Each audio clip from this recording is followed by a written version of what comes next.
refreshing sleep. Let's go to the venue. Paimon's really looking forward to hearing everyone's poems.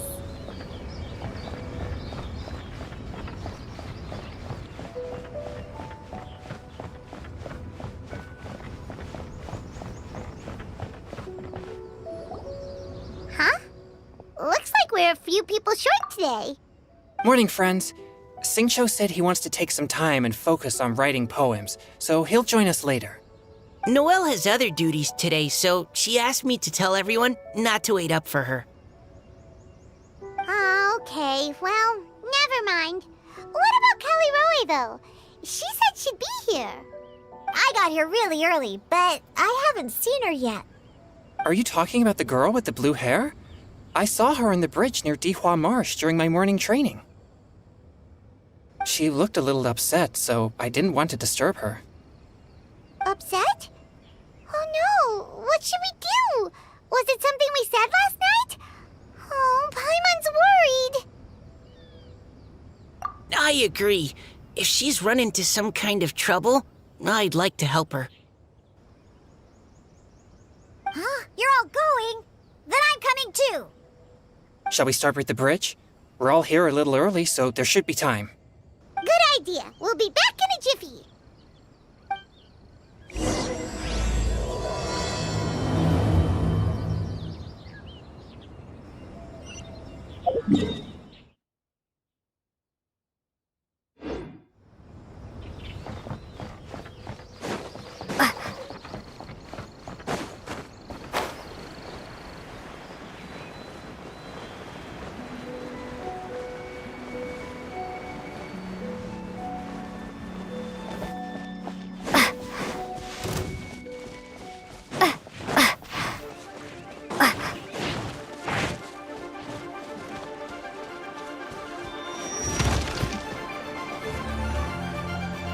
Oh, so this is the place?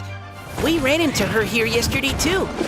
She looked like something was weighing on her mind then as well. It's also not far from where we were dropping those leaves. Huh. Leaves? Oh, right. We were so busy matching couplets we forgot to mention.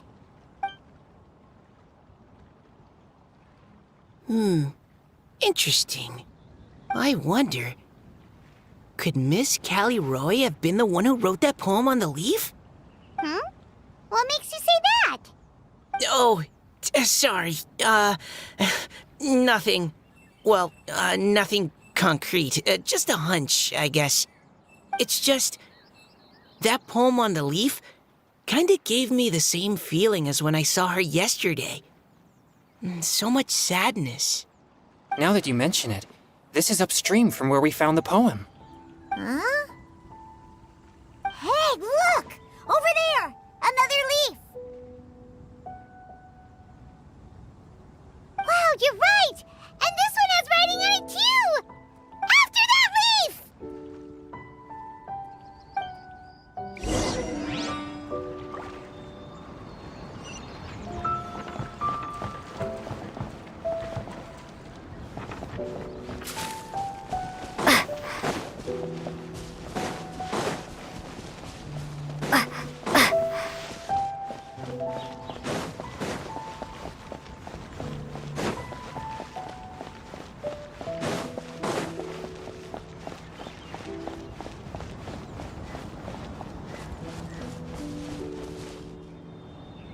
Why does it have to float so quickly?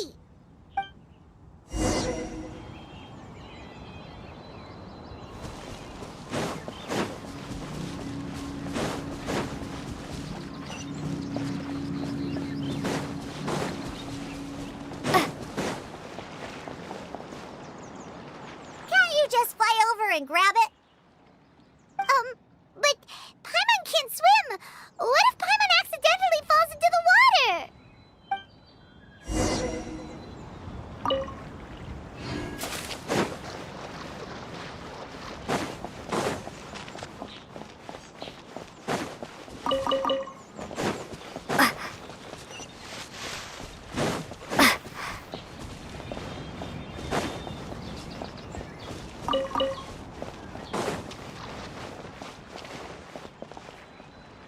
It's stopped. No!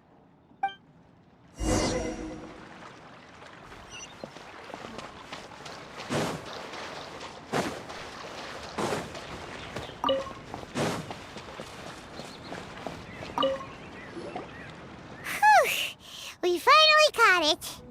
Are the words still legible, or have they been washed out? Looks like the ink's intact. Let Paimon take a look at what it says.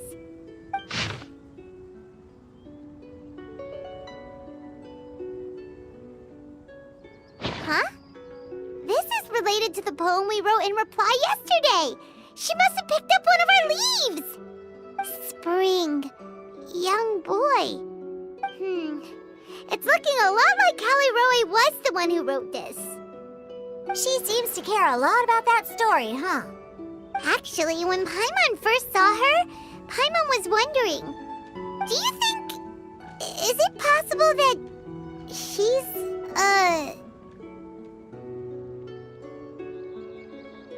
Based on the current and accounting for wind strength, everyone, please follow me.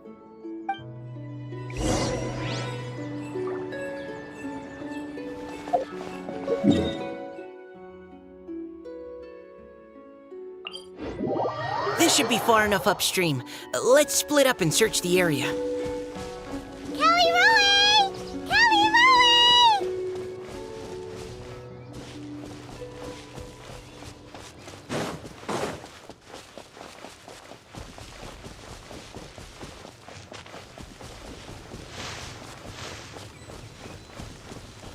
Ah! She's surrounded by hilly churros! Let's go save her!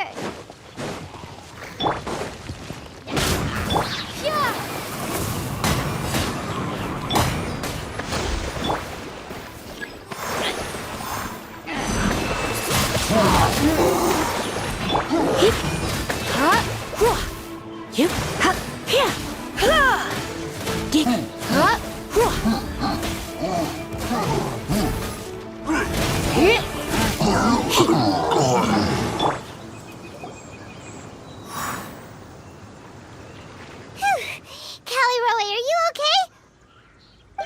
What's that? It's a huge water droplet. This is exactly what I saw the other day. Huh? Why are you all looking at me like that? Oh no, my body, is it? That voice is definitely Callie Roy's. How did this happen? Please wait a moment. Oh no, did I use up too much energy? How did you... What's going on here? Miss Callie Roe, are you some kind of adeptus? No, I'm so sorry for deceiving you all for so long.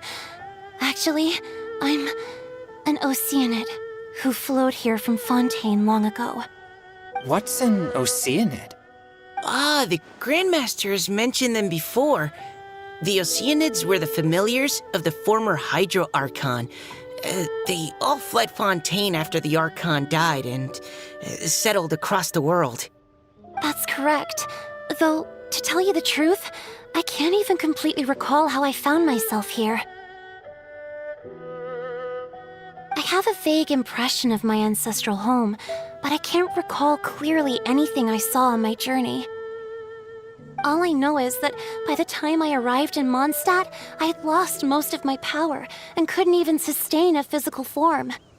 Eventually, I settled in a place called Springvale, where I slowly began to regain my power. Springvale is a serene and beautiful place. The water that flows through there is clear and pure, just like the hearts of the people who dwell there. So you're the Spring Fairy of Springvale?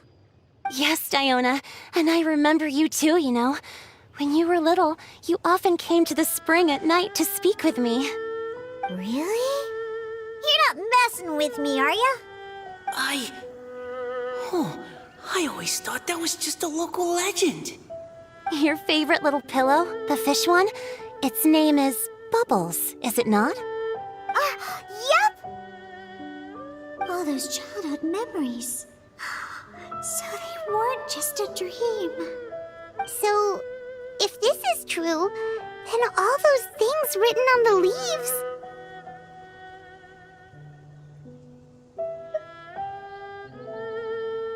I see.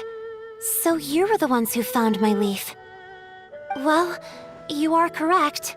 The Spring Fairy and Heart of Clear Springs is me. No wonder you were asking us so many questions about it. So, the boy from the story... Is Finch. I always loved listening to people's dreams, and still do to this day. Whether they're beautiful, sad, or filled with emotions I couldn't understand at the time. One night, a little boy came to the spring. The tears that fell from his face were more fragile than a moonbeam, and purer than the morning dew. I like humans, and wanted to understand them better. I also wanted to make sense of the feelings contained in his tears that were, then, a mystery to me.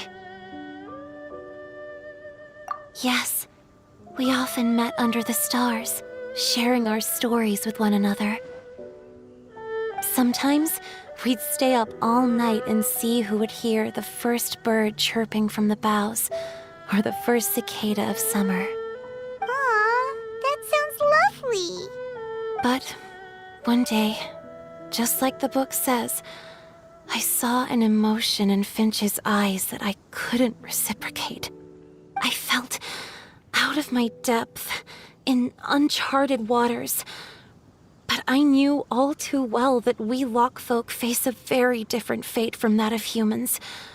Whatever was happening, I didn't want it to lead to Finch writing a chapter of his life that he would later come to regret. So, I fled, and never appeared before him again. Oh, Caliroe. My strength returns very slowly, and even after decades, I can only sustain a physical form for a very short time. I once hoped that Finch would be able to move on, and meet me when the stars in the night sky have all gone out. But after seeing so many people's stories, and hearing about all their dreams, I have gradually come to understand Finch's heart.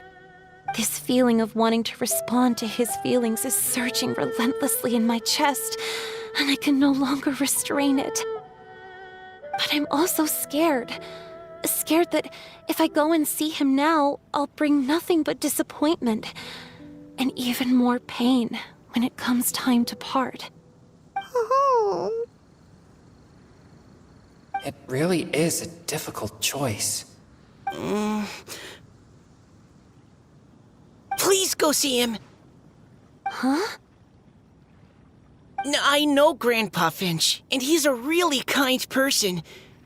When I was struggling to learn how to draw maps, he was always encouraging me, telling me not to give up, always keep trying, and get out there and have some adventures. He often tells me stories about his past, but I've never once seen a look of regret or sadness in his face. And even though Grandpa Finch loves adventures, he still stands there by the spring, every day, as if he's waiting for something. I believe that he's serious about his feelings for you, Miss Caliroe. He's never stopped hoping that he'll see you again one day. So if you want to see him too, then what are you waiting for?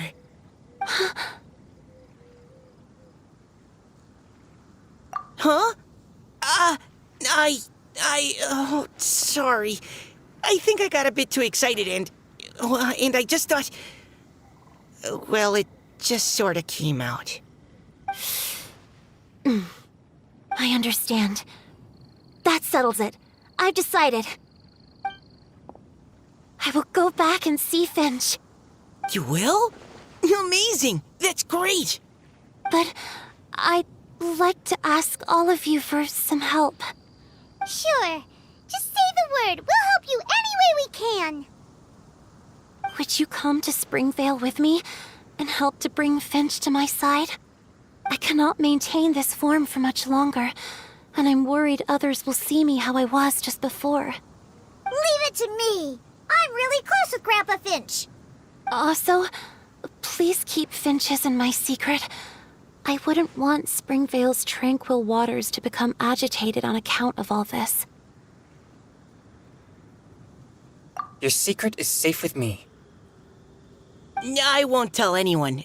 That's a promise. Great. I can't thank you all enough. What's wrong? Are you gonna turn back into a water droplet? No, I'm sorry. It's just that my mind's racing.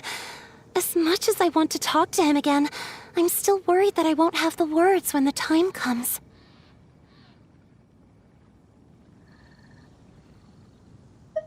A poem?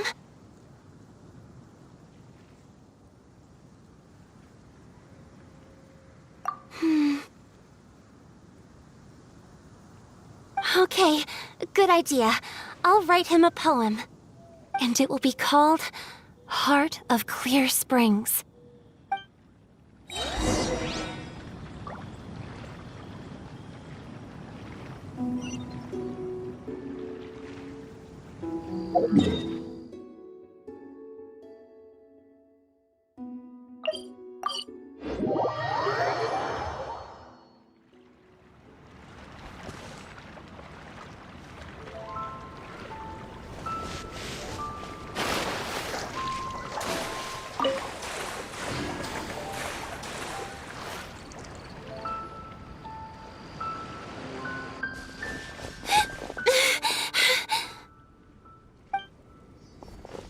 Are you okay? It's nothing. I'm just scared that I won't be able to maintain this form much longer. Okay, don't panic. Wait here, Caliroe. I'll go fetch Grandpa Finch. Take it slow, Diona. Finch isn't a young man anymore. He's not as steady on his feet. I can still hold on a bit longer. Okay, stay strong. You can do it.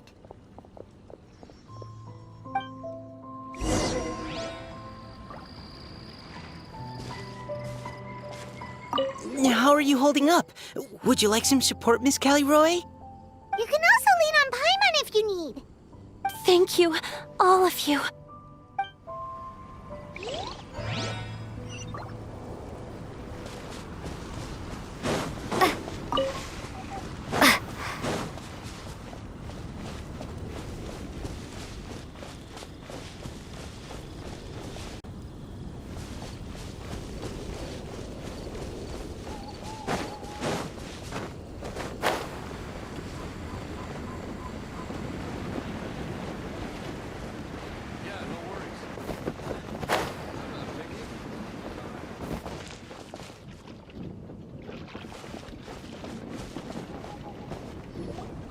Grandpa Finch! Is that Diona? You're back early today. Today's your special day, Grandpa Finch. Can you come with me? Oh? Well, where are we going? Over there, to the waterfall. Did you catch a nice little fishy? Just come with me already. This is extremely important. But I promised your father that I'd go to... Grandpa Finch! All right, all right. No need to get worked up. I'm right behind you.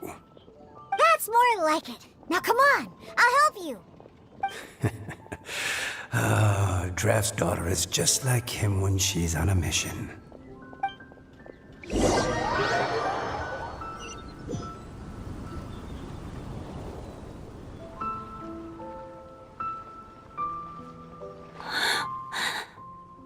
Over here! Over here!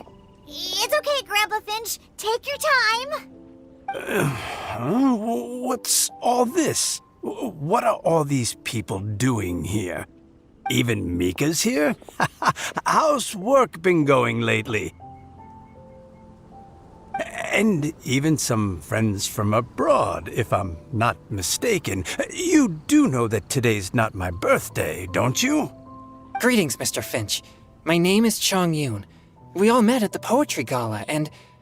well, There's someone we'd like to introduce you to. Finch.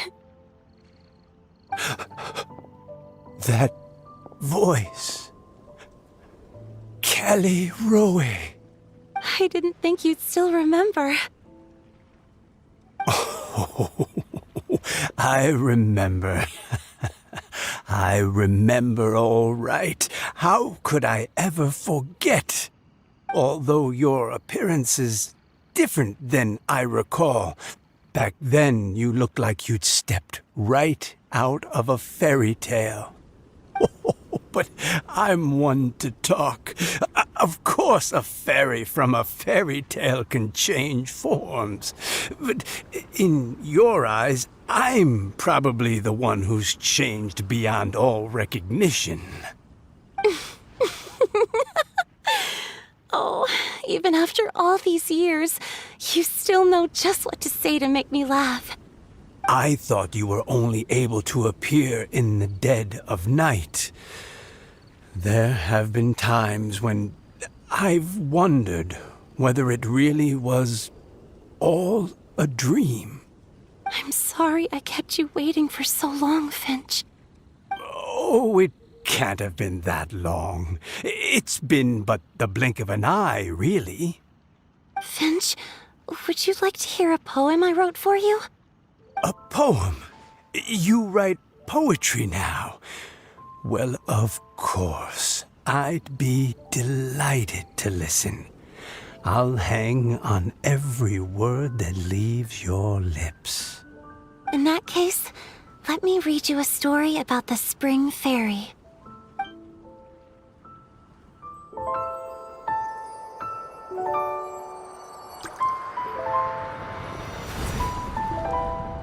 Far from my native land I roamed. In streams I slept, many seasons I met as the sun set and rose.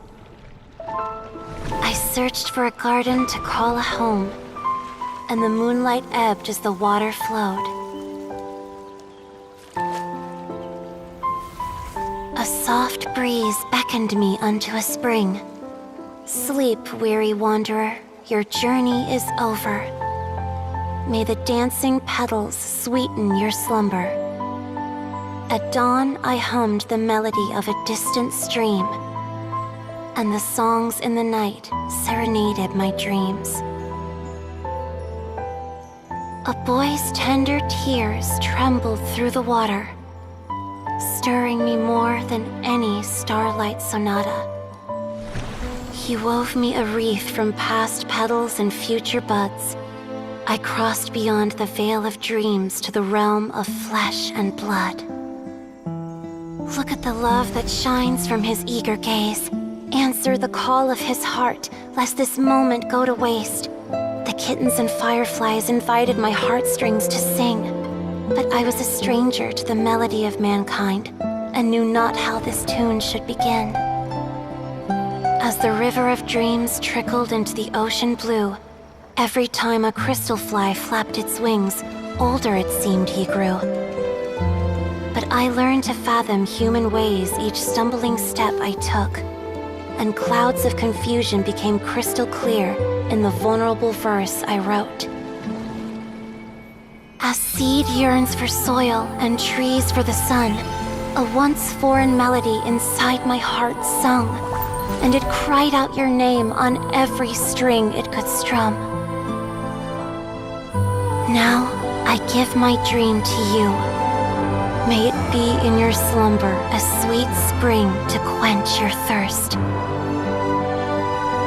Now, I hand my heart to you, praying my belated promise might meet, still with your trust.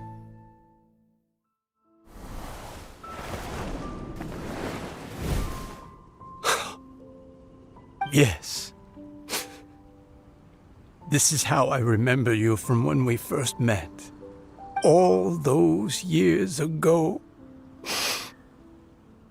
It really has been a long, old time, hasn't it? Finch, It's okay. I understand. Your poem, It explains everything. Thank you, Finch. Please, take this.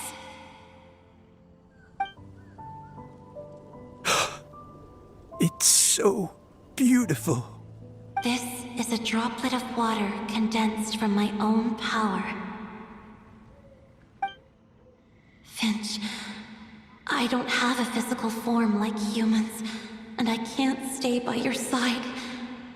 I don't know how long it'll be before I can change back into human form again. But as long as this droplet remains with you, our hearts will always be connected, no matter the distance between us. I will always be one with the spring. From this day onwards, if you call me, I will meet you in your dreams.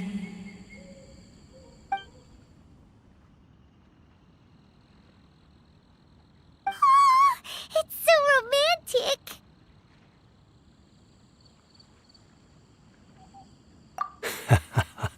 You've really learned a lot, haven't you? And you don't even mind that the kids are watching.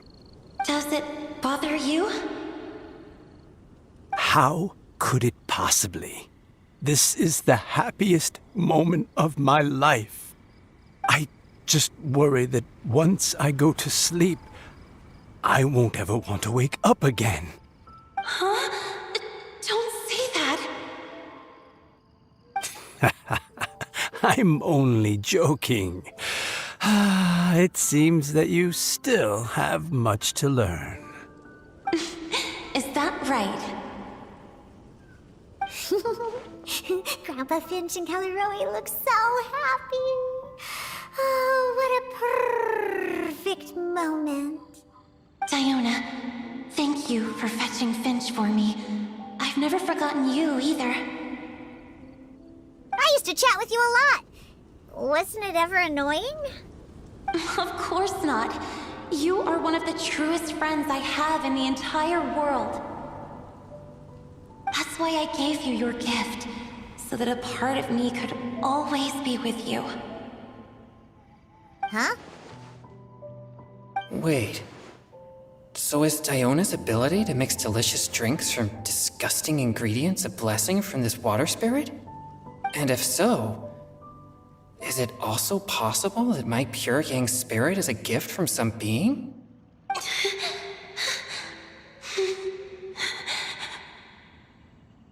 My physical form is about to disappear. Finch, Yes? I've never regretted meeting you or deciding to talk to you that night. Not once. All these long years. Not for a single moment. It probably goes without saying, but neither have I. Although, it was different from in the stories. That fateful night, I never gave you that kiss. This gift that represents my promise and my love, I give it to you now.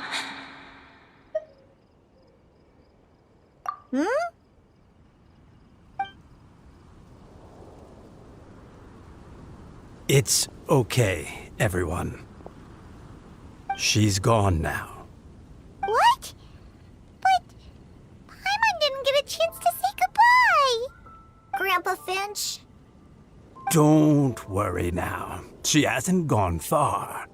Just like she said, she'll always be one with the spring. By our side and in our dreams.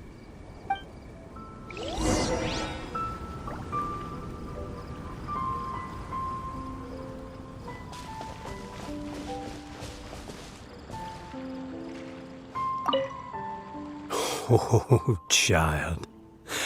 Let me stay here a little longer.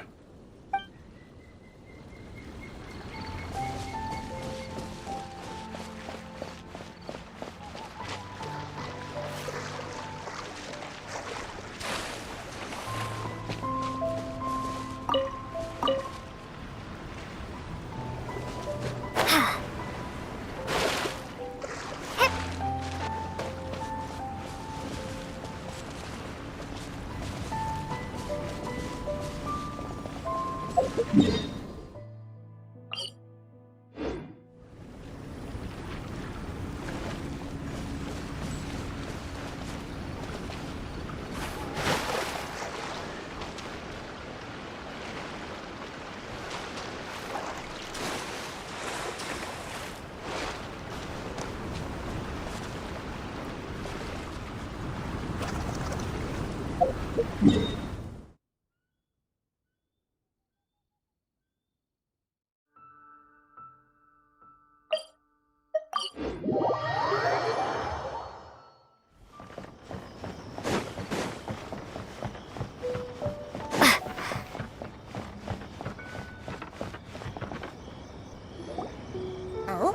Hey, you're all back! And it looks like you're in much better spirits than before. Hootao's a step ahead. She's already talking about printing a poetry anthology. She said she can't wait for everyone's final words because I'm itching to pull the trigger. By which I assume she meant she eagerly anticipates receiving everyone's freestyle poetry submissions to help her close the deal. Where have you all been? I've been waiting here forever. Perhaps they lacked sufficient inspiration and wished to have an emergency communion with nature. And with any luck, I'll bet they heard some fine poetry along the way. Code Death Bard! Does this mean that right from the start you...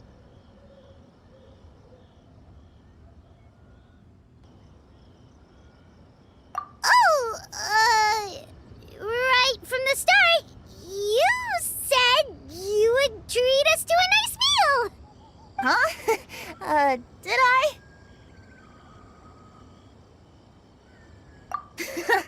Very well.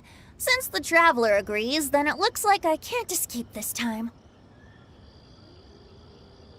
Diona! Dear Diona, could I trouble you to fix us a couple of your delicious beverages? You wish. All right. Well, normally I'd never agree, but since I happen to be in a good mood today... Huh? So, just what have you guys been up to all this time? Why does it feel like there are some unspoken words hanging in the air here that everyone is privy to but myself? Really? Must be the breeze. You're reading way too much into it. Yeah, that's right. We're just, taking a walk. Inspiration walk, since it worked so well last time. So even Mika's in on it? Chongyun, how about you tell me what happened on the sly? I've just remembered that I heard about a haunted house recently that you'll definitely want to check out.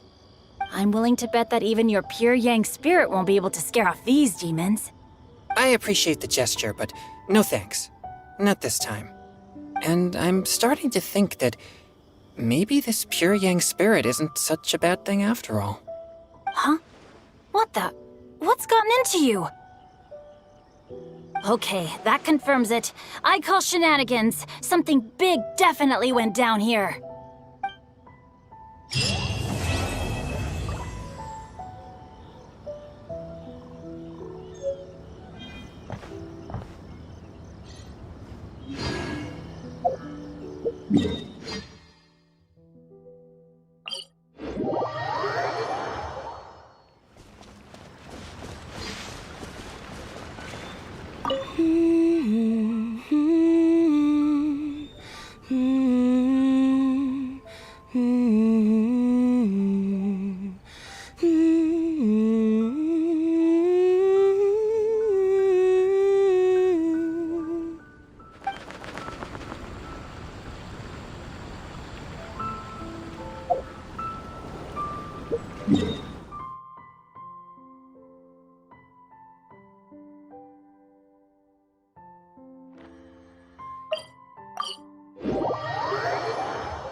Now then, didn't you say you wanted to publish a book? Yes, I do. So, where's the book? It's in the works. Just waiting on the poems. And where are the poems? They're on the way. Look, I'm sorry, Director Who, but how do you expect me to talk business with you when you don't even have the poems yet? I just figured while we're waiting, we could discuss terms in advance. Well, I need to see the content to decide if I even want to sell it, let alone how much to sell it for. Oh, come on. I showed you a sample already and it was some of my finest work. Besides, You only need a few highlights to sell an anthology. You think your poem 15 Tenderloin Steaks will carry the whole book, do you?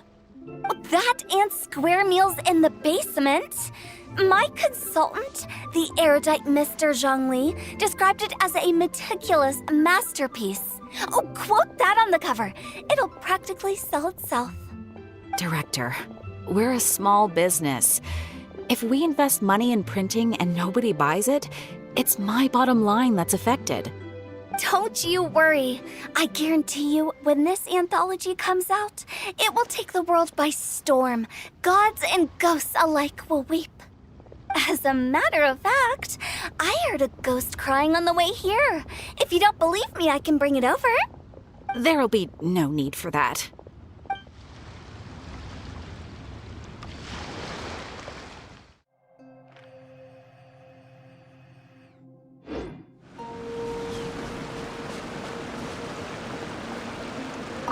It's you. I thought about what you said, and tried to write a poem. After putting my feelings onto paper, my heart feels much calmer. Can they really hear it?